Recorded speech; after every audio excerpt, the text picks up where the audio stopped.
Hello, hello, hello. And thanks for tapping in with Tia.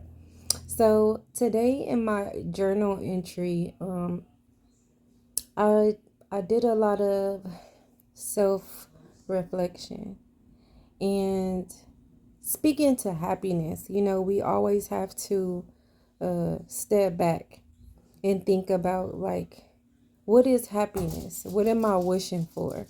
Why am I wishing for this? Why am I hoping for this? Is it truly beneficial? Is this something I really need, or is just something that I want? Why do I want it? And so I just start just revising, you know, what happiness means to me, because every day when I think about it, it becomes simpler and simpler. So with the simplicity comes happiness for me, you know? And another thing is in my journaling, I had to understand that, when you have children, they go through stages, and we go through stages not only personally, but we go through stages as a parent. So we have our babies and we want them to be our babies. And then when they grow up, we don't understand things. And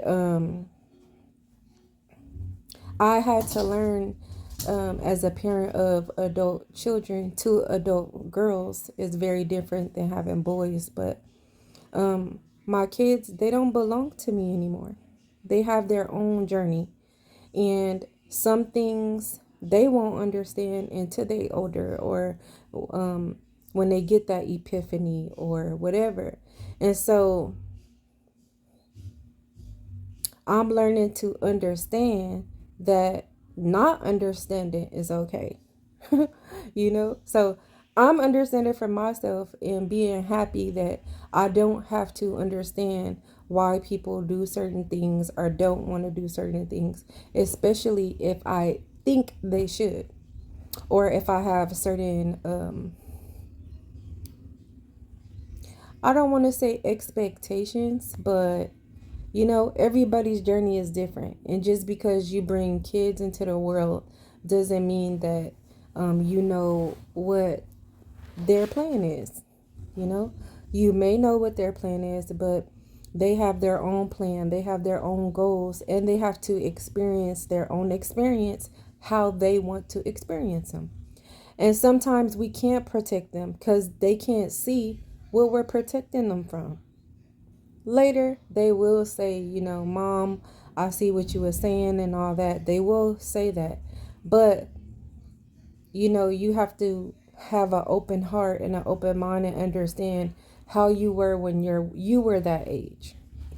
And I feel like as a parent, sometimes we truly forget what it was like when we were their age. And not saying it's going to be the same, because times are different today. Like you can't discipline, or you can't motivate and support in the same way as our parents did, because it's a different generation, you know. Um, with that being said, perception has so many levels and dynamics, you know. In situations, um, you don't understand, like, how could that person do this, or how could that person say that, or whatever. You don't know what their experiences were. You don't know what their values or morals are. You don't know even if they have a headache today, because if I'm watching a great movie, one of my favorite movies, and I have a headache, I'm not going to be in the mood to even watch that. So my perception is going to be off based on even my mood. So understand that some things are just not so personal. And so that's when we speak to perception is four corners of the room. Everyone's going to see that room totally different depending on where you're standing. Example, art. Someone that has a trained eye can see things in art that we some people can't see, right? But let's say that same person that has that trained eye If they're under the influence of drugs or alcohol, they might interpret that same painting. Now it's the same person, but their perception is different because of what they're experiencing. They're experiencing some level of intoxication. All right. All right. Now, this is why, like, again, some things are different. Like I said, movies, events, your mood changes because of not only your experience or like what you have going on mentally, physically, but it could be based on prejudices. It could be based upon information that can be true or false, right? And you have to think, where is the source coming from? Why is this person acting this way? Where did it initiate from? Where did it derive from? Okay, how did they grow up? And so then when you begin to do that, having more empathy, you have a more understanding, and then you won't react negatively. Then you could go and reflect. Then you won't say things maybe you won't regret, because sometimes when we say certain things, sometimes we feel like we're doing good, but we're doing more harm. And I know as a parent, we want to stand firm on our values and morals, but when your kids are between the ages of 18 and 25, sometimes you just can't tell them anything. They have to learn on their own. And so I'm just learning to step back and just be available when they come to me.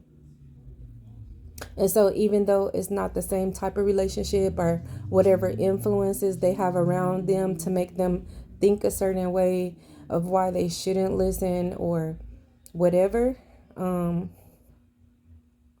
that's on them. And wrapping up my day today, just reflecting on a few things. I had to understand sometimes I was blocking my blessings. Well, not sometimes, but I realized I was blocking my blessings. Not because I didn't forgive other people that I feel harm me or whatever. I had to forgive myself for allowing myself to make decisions based on other people's morals and values when I know what I should be doing, just because of a title or whatever, or sacrificing my happiness, or just the things I want to do based on what I feel like the next person may want.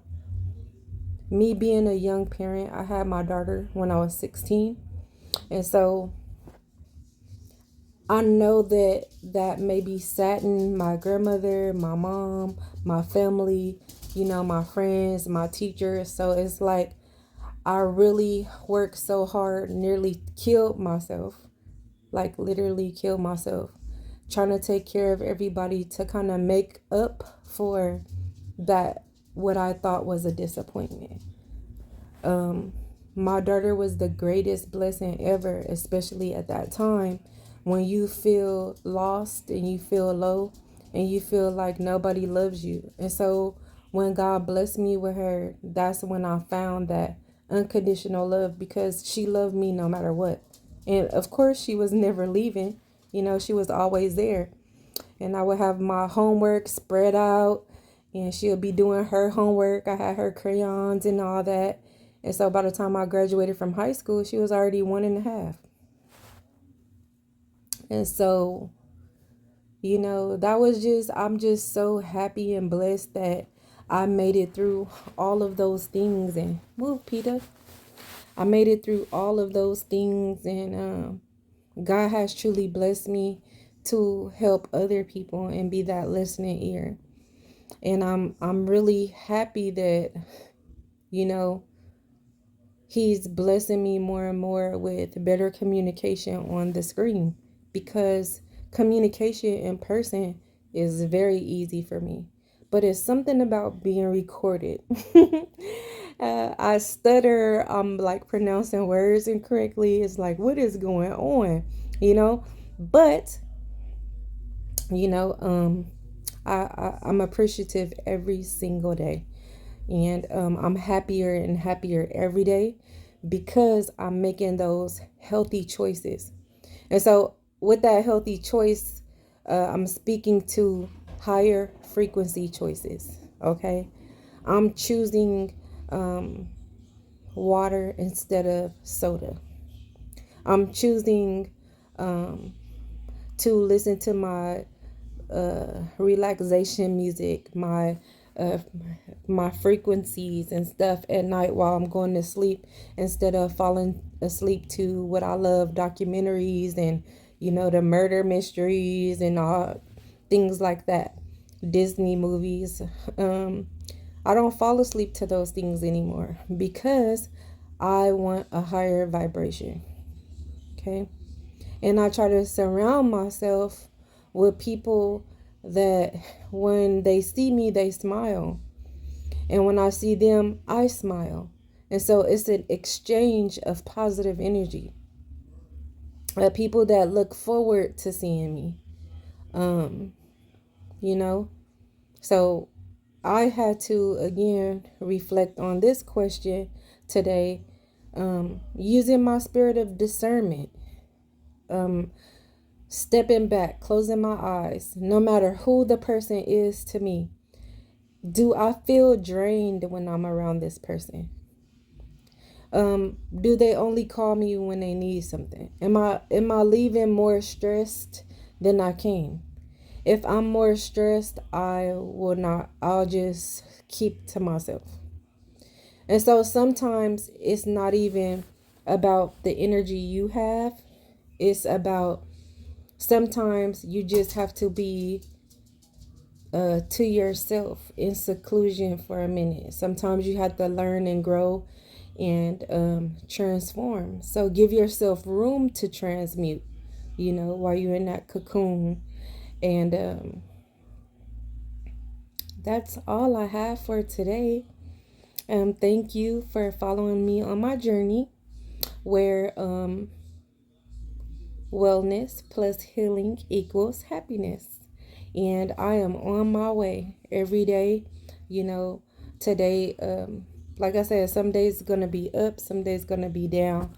And today was just, I'm smiling now, but it was a long day for me. I pretty much stayed in the bed all day. I had a list of things that I wanted to do, but guess what? I didn't do any of them. I just stayed in the bed, cried a little bit. Um, you know, I took like 3 showers today. I listened to my music, had a blast with all my different playlists, oldies, music that I listened to in high school, music today. It was just amazing. Like I just had my own little concert, just singing my heart out, and it made me feel so much better. So I know it sounds funny, but tapping into my happiness, just dancing around my house, dancing in my room, singing, dancing, laughing, like that's what I needed to do today. So sometimes you just gotta pause and reset, and it's okay. It's okay to keep it simple. It's okay if things didn't go as planned because I'm starting to live in the moment, enjoying every moment. And today, me and my husband went for a bike ride on the beach. It's so beautiful. We got some vegan food, some tamales, and I got my cucumber drink. So they have farmers market today, so that was a special treat. And I'm gonna be bad and get some chocolate chip cookies that I got from there. Eat some of those tonight. So I just had a great day. I had a emotional roller coaster day, but it's all good. At the end, it's like, wow, that was fun. When you get off a roller coaster, you're like, wow. That's how I was today. It was just so much going on. But again, it's all good. Okay? So till we meet again, thanks for tapping in with Tia, where wellness plus healing equals happiness.